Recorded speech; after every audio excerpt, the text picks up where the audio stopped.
Hi, Anjchita. Yeah. So finally, good to start this.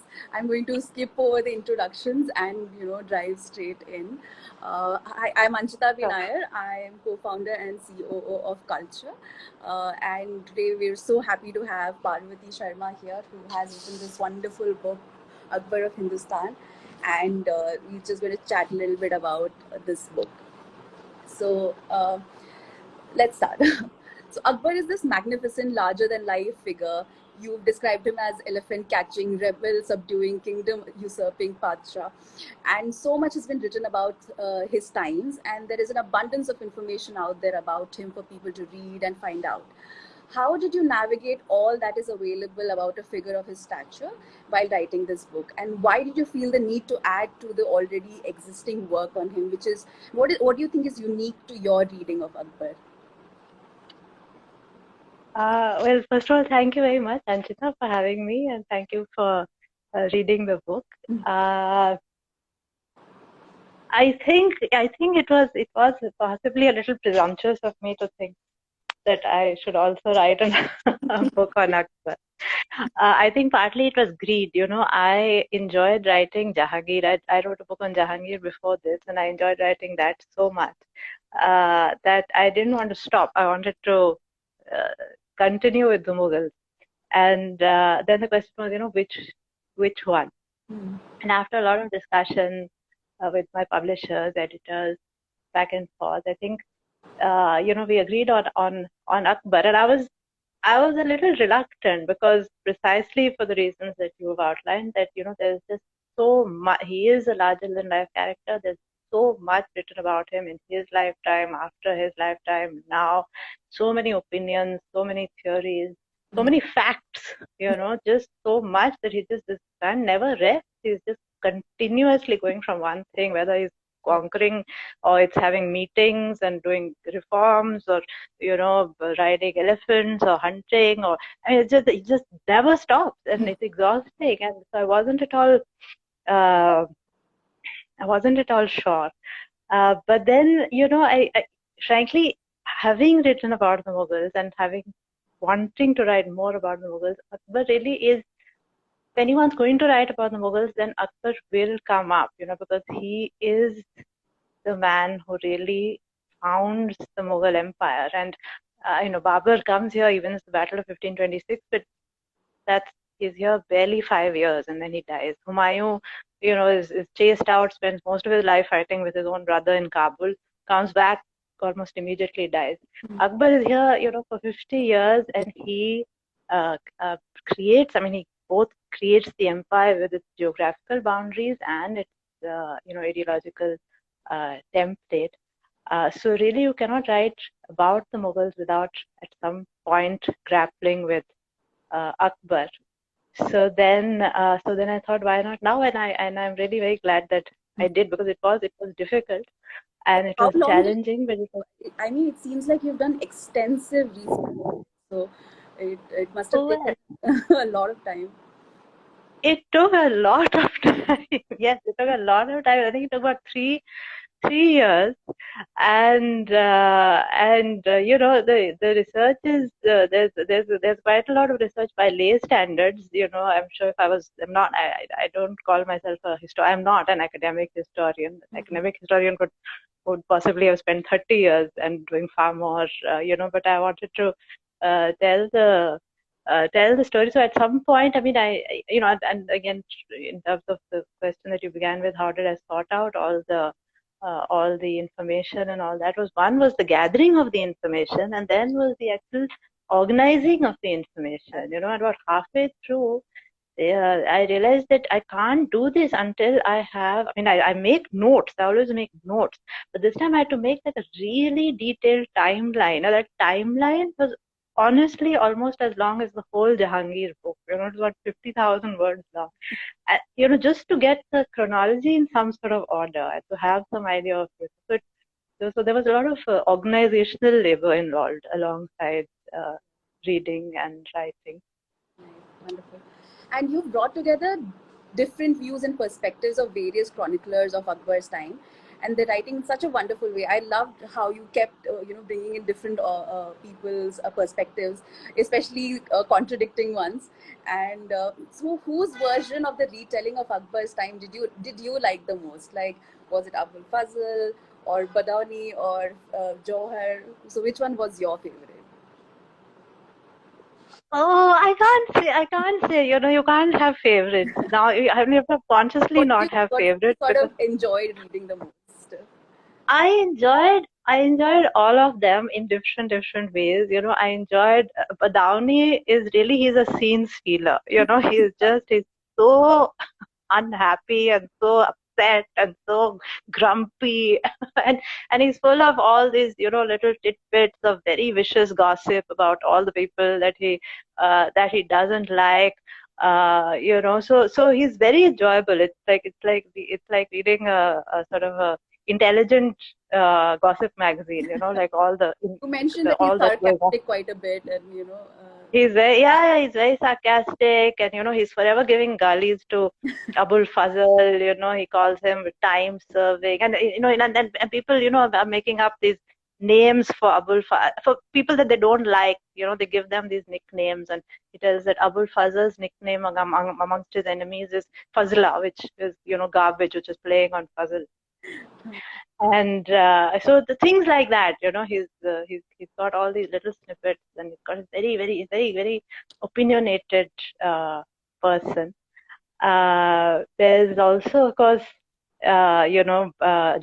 Jauhar is fun to read. Gulbadan, who is Humayun's sister, she's also very lovely, because she also gives you different sort of perspectives on what is going on in this.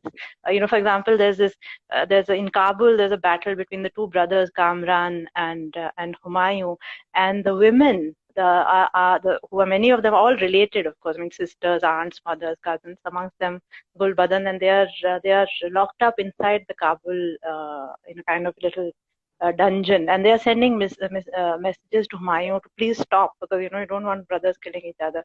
And Humayun sends them some coats and some bottles of lemonade and things like that, which you wouldn't you wouldn't know if it wasn't if she wasn't there to tell you. She's the one who talks about the long resistance that Hamida, who is Akbar's mother, puts up to marrying Humayun. Humayun is very keen to marry her. Hamida for 40 days keeps refusing, while one of Humayun's stepmothers is trying really hard to persuade her that go on. So she is great. And then finally, Abul Fazl is difficult because he has a very peculiar and specific style. He cannot write a short sentence. Every sentence has to go into a page and a half. And he's everything is like everything. I mean, Akbar is larger than life, and Abul Fazl's writing is larger than life. So you really have to focus very hard to figure out sometimes what is he saying. But Abul Fazl also really is the person who's Akbar's voice at the end of the day. He's articulating so much of own, because Akbar doesn't write himself. And in the end, he's a brave man. He pays with his life for his closeness to Akbar. So despite the fact that he troubled me a lot, I really became very fond of him over time. He grew on me. Yeah, I know you wrote something about how it is maddeningly difficult to get unhindered view of Akbar, since a lot of it is shrouded in adoration for the king.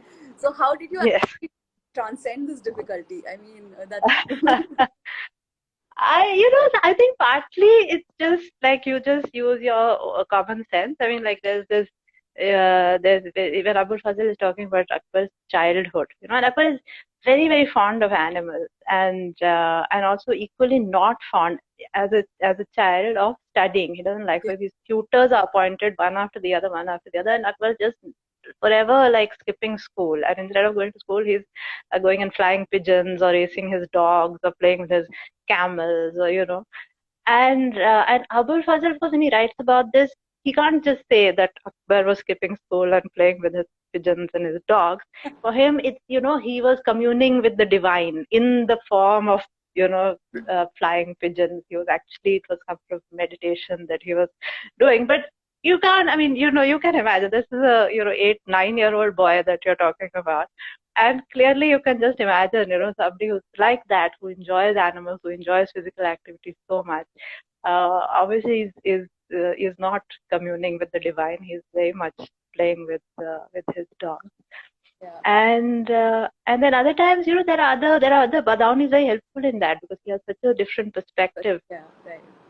On Akbar and his character, that you can see that, sometimes you can see that there's a difference between the, something, a sort of a mixture of these two viewpoints begins to emerge. Yeah. So Yeah. what I really, really liked about the book was that it was making the whole topic very accessible and in a fun way to read it, sort of like fiction, but also not, because you're constantly quoting sources. So, as a writer, how much of fictionalizing history is it possible? Like what kind of liberty can you take and how much did you take? As a writer, so this book is not fiction at all. I would like, that is not, there is, and fiction, so. Sorry? The narration is quite like fiction, like you're reading a story, so which is great. Like I really enjoyed that bit. So so you're saying you didn't take any liberty in the sense of what they were thinking. I no, I did not take, so there's this, there's a French writer called Patrick Deville, and he's written over the years a whole series of books, and he calls them novels without fiction. Okay. And in a way, I only sort of met him and read one of his books recently, about a year or so ago, and in a way, I think perhaps that is one way of thinking about how I'm trying to write. Like they're written, they're novelized, but they're not fictionalized. Right. So I'm not inventing anything. I'm not sort of. I'm certainly not inventing any facts, any kind of encounters, anything at all. In terms of what people are thinking or might be feeling, I always try to put it that way, to say, well, would it be that he was thinking this, or would he have thought this, and also that as little as possible. So and sometimes the facts also suggest something, like you have, for example, Badawani talks about Akbar coming home from one of his campaigns, I think in the east, and then he spends whole night sitting on a rock outside his palace in Fatehpur Sikri, basically praying to God. Now, obviously, then clearly there's some question he's asking, some question that he's asking. If somebody is spending the whole night on a rock praying, there's something that's troubling them. So you can make a little bit of a, some speculation. Right. But I do try to make it clear that, these are, that I'm not, that it might be something, or I'm asking this question, not that it was in fact what he felt. So there are a host of characters in your book. I was kind of overwhelmed by the list of characters in the beginning, but each one colorful and quirky in their own way. Which one of these did you enjoy researching and writing about the most, apart from Akbar, of course, Yeah, there are too many characters, I know, and there was just like there were more that I've not put in. I had to just keep them out, I think, I mean, again, each one of them had their own. There was each one of them that stayed in had something, that stuck in my head. There's a minor character called Baba Khan. In this book, he's a sort of relatively minor character, Baba Khan Pakshal, who leads one of the rebellions against Akbar, and he dies this really gruesome death. He's wounded and he gets gangrene, and then he's got these maggots all over his body, and he's having to feed them like some 2 seers of meat every day in order to keep them from eating him. And that image is stuck in my head, so I had to keep it. So there's something memorable about all of them. If you ask me one, maybe I would. There was some sort of secondary character, the one secondary character that remained a lot, and that was perhaps his uncle Suleiman Mirza. Okay. And Suleiman Mirza is is kind of the ruler of Badakhshan, and he's a cousin of Humayun and the four brothers, and he has this formidable wife called Haram Begum, uh, who's basically everyone agrees that she is really the real ruler of Badakhshan. And then Akbar is about 12, 13 years old when he's in Hindustan. Humayun dies, he becomes the king, but I mean only in name king. Yeah. And there's this Akbar's life that happens after that, which is really basically a trajectory going almost vertically up. It's really dizzying how fast how much he rises, how grand his kingdom becomes, how much of a figure, a global figure basically he becomes. And then there's almost all this while there's Suleiman Mirza, his uncle, who only really wants Badakhshan, and maybe he wants Kabul, and he keeps sort of attacking Kabul, and sometimes he gets it, sometimes he doesn't get it. In the end, he loses Kabul also, he loses Badakhshan also, and then he becomes a sort of refugee in Lahore. And he's Akbar's guest, basically. And to me, I mean, I think that contrast was interesting because it kept because I used to keep thinking that supposing he had not come, supposing Humayun had not crossed the Indus just when he did, supposing soon after Humayun died, the chief, the Hemu had taken over Delhi, and many of the warlords were like, let's just go back. They wanted to go back to Kabul. They didn't want to stay on. And they could have. Akbar was again 12, 13 years old. They could have taken him, but Behram Khan said, no, we have to stay. But supposing he had gone back, and supposing his life also had been like that, fighting over Kabul, fighting over Badakhshan on this much smaller canvas, and how suddenly things changed. Actually, my next question is kind of related to the supposing what happens. You write, the what ifs of history are tempting detours.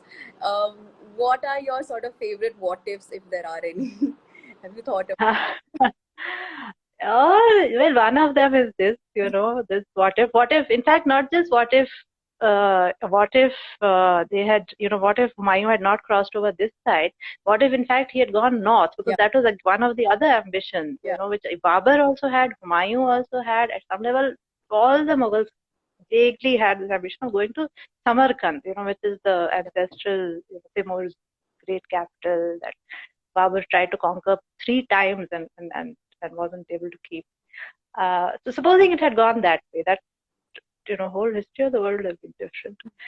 Another of the what ifs, I think this what if was I had in the earlier Jahangir also was Khusro, who is the end of Akbar's life. It seems people think that he favored his grandson Khusro over his son Salim for the throne. And Khusro is a very young boy, but clearly he's intelligent, charismatic. He's got very strong backers, not just Akbar, but also Man Singh, who is his uncle, Aziz, who is his father-in-law.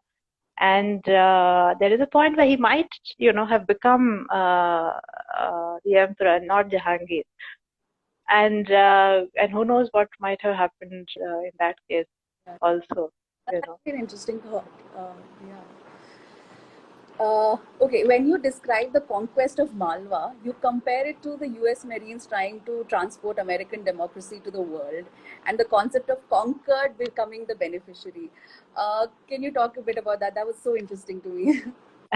It was interesting to me also because so these conquests happen at a certain point in time. Like the Malwa happened in the 1560s. It's not even led by Akbar. It's actually Adham Khan and another man called Pir Muhammad who go and battle Baz Bahadur and conquer parts of his kingdom. And then the Akbarnama is written many years later. About in the 1590s, let's say, so some 30 odd years later. And so in that sense, the Akbarnama is both an account, a biography, a history, an account of his life, but also a justification of it, Right. a grounding for it, a manifesto of his role. And so and it's not just that this happens in Akbarnama. There's another history by Nizamuddin Ahmad at the time where similar things are repeated, which is basically that the idea is that when Akbar goes to conquer a neighboring land, whether it is Malwa that Adam Khan goes to, later on Akbar himself goes to Gujarat or to Bengal, he is bringing justice to the people. Right. And just rule really does become one of the fulcrums of Akbar's, uh, you know, his idea of his rule and of himself. What is the just way to rule? And so this idea is repeated again and again. And in fact, to the extent that in fact Abul Fazl says that God is clearly on Akbar's side, because as coincidentally just rulers disappear from neighboring kingdoms. They they just they die or they get overthrown or whatever. So then what choice does Akbar have except to Except to sort of go and over the role. yes, and it sounded a lot like some of the spreading democracy that Yeah. happens. So, do you think the Mughal dynasty needed a ruler like Akbar in order to further the Mughal reign in India, and for his successors to prosper and rule in the way that they did, or was he just one in the long line of rulers in that time? I mean, like Abul Fazl says, was he the divine sort of intervention that was required?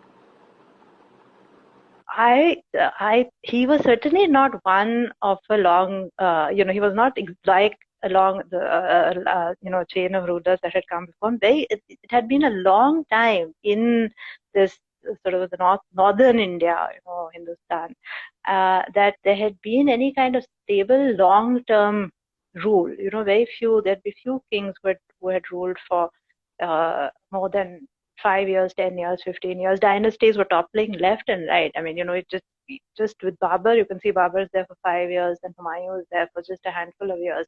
Then the Suris come, and the Suris are also not there. Suris are there for 15 years. Sher Shah Suri just 5 odd years, I think, and then his son, and in 15 years the whole dynasty is finished when Humayun comes. And Akbar in this situation, and before that also, even the Lodhis have not, for a while there have not been any one king who has ruled for a very long time. So kingdoms are rising and falling at fairly quick pace at this time. And then Akbar comes in, and with no guarantee. Exactly the same thing could have happened to him. He could have lasted 6 months. He could have lasted 6 years. Instead, he lasts 50 years. Almost 50 years, half a century. In which time, again, it could have been, that he did acquire immense power, immense wealth, and he could have been sort of a self-indulgent tyrant who was ruling with an iron hand, and for his benefit and the benefit of his few whatever friends, warlords, noblemen. It could have been like that, but that isn't what happens. He does in fact not just expand the borders. He also lays down. He enforces. It's not that he comes up with these systems like the Mansabdari system or the branding system or the reassessment of agriculture, all these things, but he implements them. And him and the people who are working with him. Some of these great names from his time, Abdur Rahim, Todarmal, Abul Fazl himself. So they implement these reforms, these changes, these sort of reassessments and of the administration, securing of more territory, streams of revenue, all of these things he does. Plus, of course, he does this, the sort of, he lays basically the ideological ground for Mughal rule, which is this idea of Sulekul, peace for all. So, and so in doing all these things, he does create a very, very stable foundation. which then is carried on by by his successors. And certainly, if he hadn't done that, whether or not Mughal dynasty would have continued or not is another what if question, and in what way it would have continued, it would easily might have ended with him or with Jahangir. But it continues all the way until until Bahadur Shah Zafar. There's a certain legitimacy that the Mughal rule has, and I think Akbar has some credit for that. Right. A great deal of Akbar's life, both in and out of court, has been depicted visually through miniature paintings, some of which were commissioned by the emperor himself. You have mentioned a few in your book as well. How useful were these paintings as sources in putting together your narrative of Akbar's life? And do you have anyone you and helped a lot? Anyone that's a favorite? Yeah. I have a lot of favorites. Yeah. Which one is your favorite? I think there was one where you mentioned how Akbar sits, he goes ahead from his group while hunting, and then he's sort of parched and wants water, and then he's so powerful, but he also realizes how sort of vulnerable he is, and they find him meditating under a tree, and the fact that it was depicted also, commissioned by him, it shows that it had an impact on him quite a bit. So I think that was my favorite in the whole visual narrative. That's definitely a beautiful. That's a beautiful painting. I like that very much. And he has this. You can't tell, because I mean the expressions, because generally at this time in the paintings the expressions are more or less similar. So it's a little fanciful to read too much into the expressions that they have. But he has this very sort of far away expression in that painting. There were, there's lots and lots of painting, and almost every little scene in the Akbarnama there is a painting for it. So you can, you can see sometimes, particularly in the war scenes, you can really see something of the chaos of war. That how bloody, brutal, and just completely chaotic it is. And there's this one image of the Battle of Panipat, which you can read about it, and there are many descriptions. There's this one soldier in that, who's lost, whose helmet may have flown off or turban may have flown off. So he's holding his hair like this, and he's riding his horse, and you don't know, he's trying to keep the hair out of his face basically, and he's riding the horse, and he's going to somehow try and battle it. You don't know how he's going to survive. So little details like that you get. I really did like. I think there's one of Akbar and his parents when he's a baby, and at that time babies are not painted very well.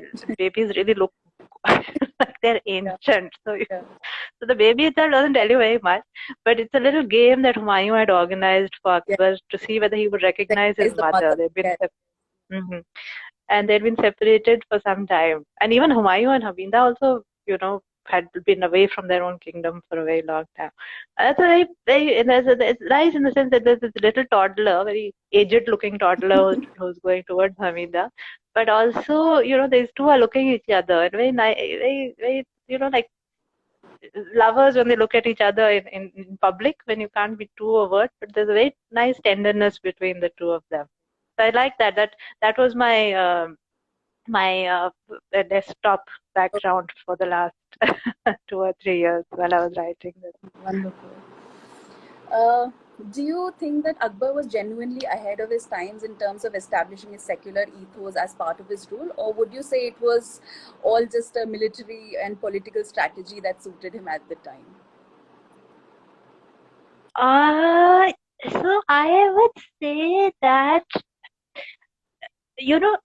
first of all, so this idea of a separation of church and state, basically, or sort of a proto-secular rule, is something that exists. It's not something that is new to this particular time, and there's Richard Eaton, you may have read his book on India in the Persianate Age, and he talks about how, particularly in the Islamic world, because of certain, like basically partly because of the collapse of the caliphate in which religious authority vested,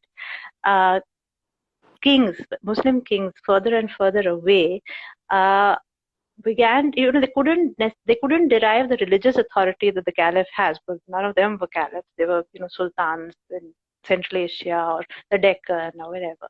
But so the authority would derive from justice for the people. That became, and in a way it was, Eaton only describes it as a kind of pre-enlightenment enlightenment in the Islamic world. So this idea of justice for the people certainly exists. But that said, when Akbar comes, and when as his empire starts growing more and more, he himself says, I mean, this other idea also exists, that a king is doing God's work, right?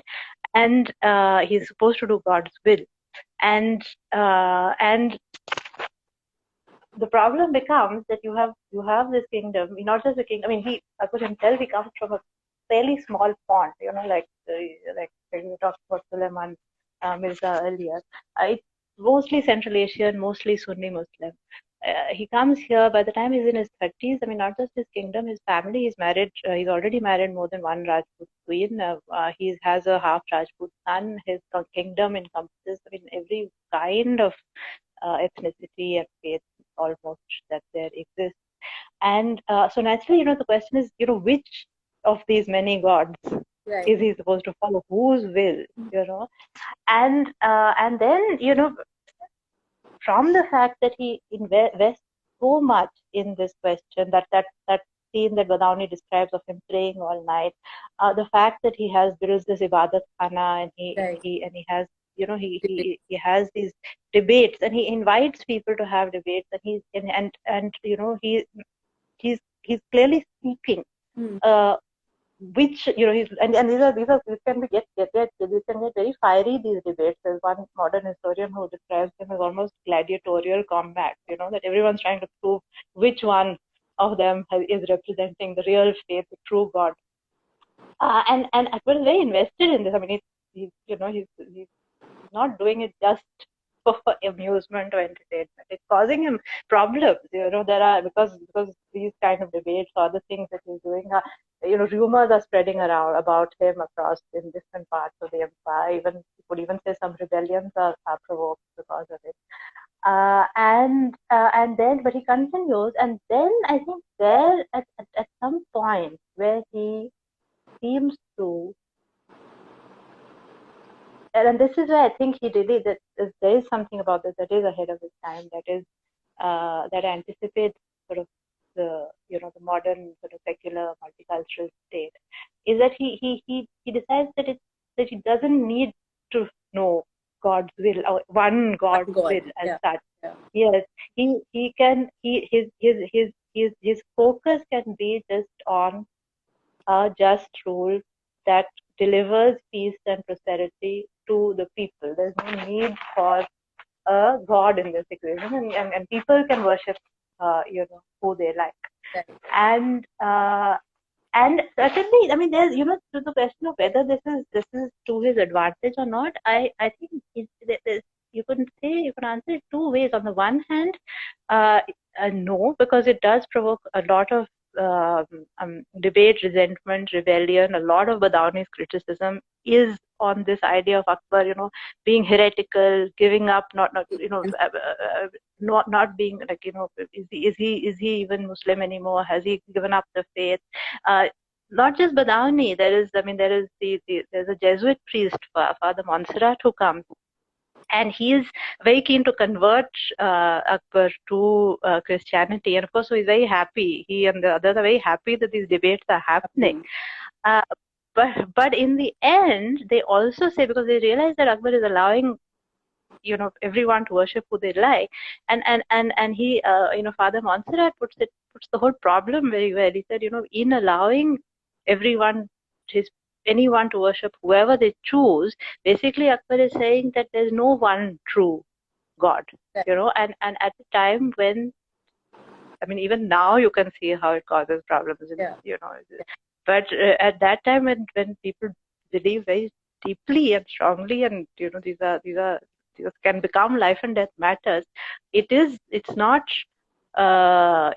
something that is that is going to that is an advantage for him as in terms of gaining popularity, certainly among certain sections across his society.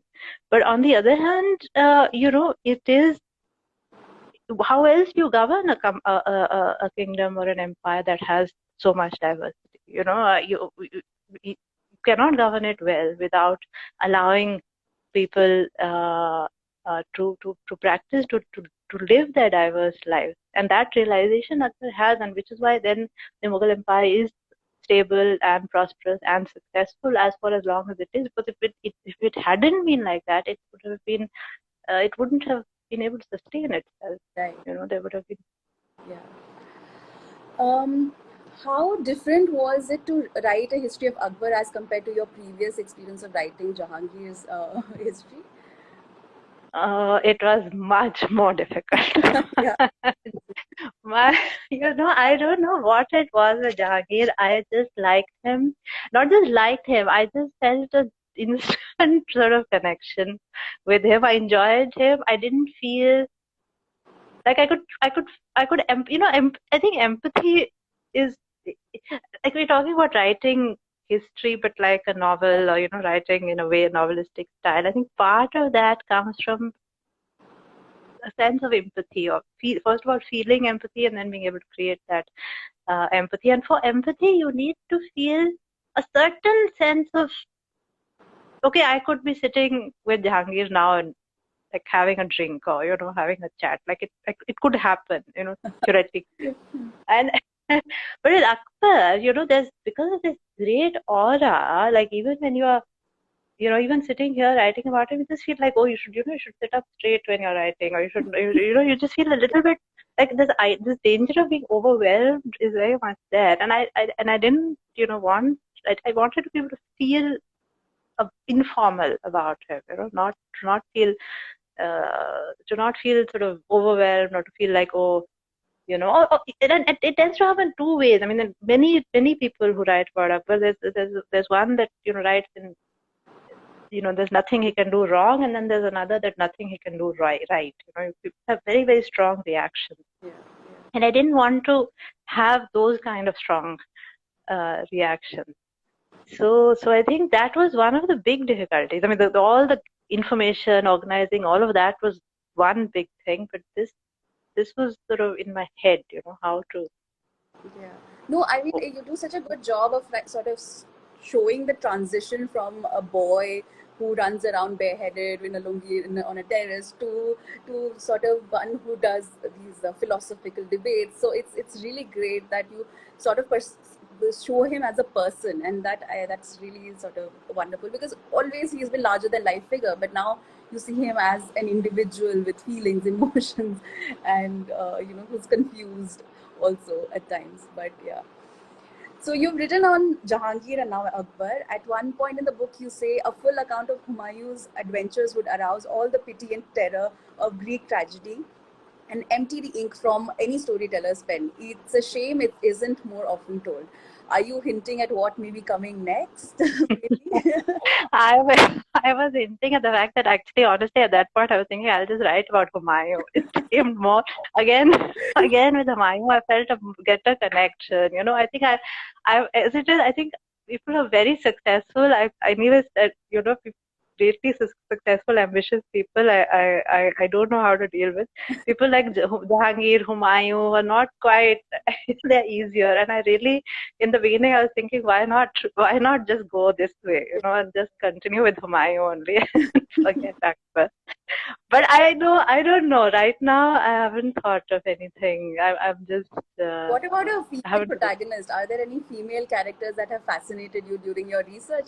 I was thinking Maham, that she seems really interesting. Yes.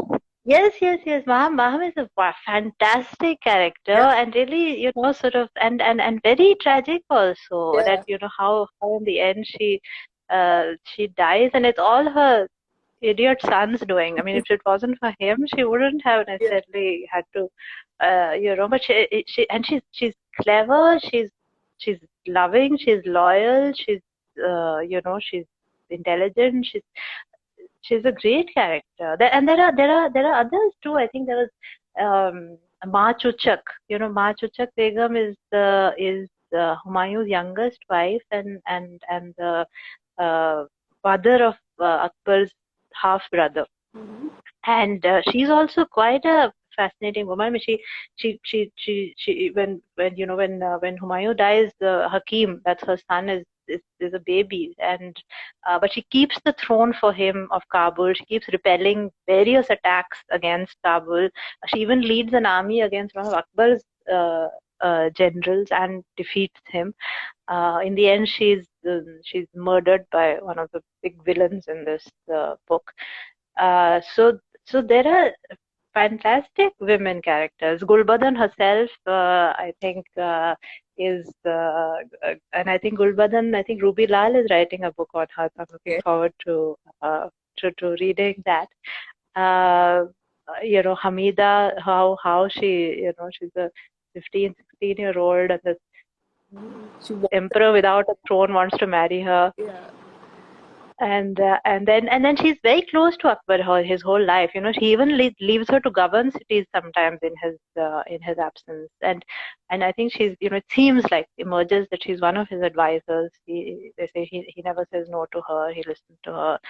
So there's a whole lot of women characters. Ira Mukhoti has written a lovely book on the Daughters of the Sun, on some of these Yeah. Mughal women. Right. And yeah, I think if somebody can find, just the problem is finding information, Yeah. about this, because there isn't that much written. No, I don't know. I'd love to if there was a possibility, but I haven't really thought about it. Yeah. So you're not telling us anything about your next project. I don't know anything about my next project. I really don't. I haven't. I'm just recovering from Akbar right Okay. So I think if there are any questions, we can sort of see. Maybe you are getting the questions? If you can see, check. now. I don't think. So I think this was quite long. In any case, the chat. Uh, so Thank you. so much for joining us and talking about the book, and I really enjoyed it. I hope more and more people read about Akbar and have a lot of questions for you, and do write more of these novels, uh, so that we can get closer to history like we did with Akbar. Thank you. Thank you very, very much, Anjchita. It was very nice to chat with you. Thank you. Okay, bye bye. Bye. Bye.